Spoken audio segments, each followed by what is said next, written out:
திருவிழாலே 9வது திருவிழா தான் ரொம்ப முக்கியம். அது எப்படி போச்சுன்னு பார்க்கலாமா? தேவாலயம் எழுகும் நானே திரியேறும் தீயும் நீயே என் தேகம் திருப்தியா மாசு ஆராதனையெல்லாம் முடிச்சுட்டு வெளியே வந்தா ஒரு 5 நிமிஷத்துக்கு ஒரு லைட்டிங் ஷோ ஒன்று வச்சிருந்தாங்க. ரொம்ப நல்லா இருந்துச்சு. அதை நீங்களே கொஞ்சம் பாருங்க.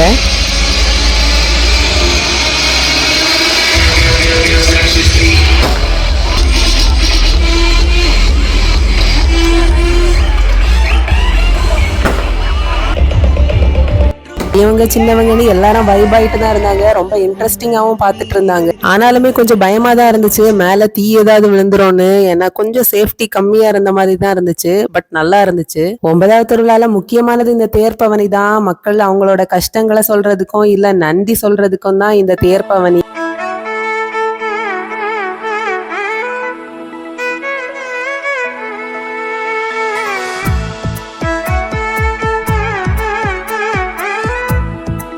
தேர் வெளியே கிளம்புனதான் நாங்க கிளம்பிட்டோம். அதுக்கப்புறம் ஊரெல்லாம் சுற்றி முடிச்சு மறுபடியும் சர்ச்சுக்கு வர்றதுக்கு 3:30 ஆயிரும்.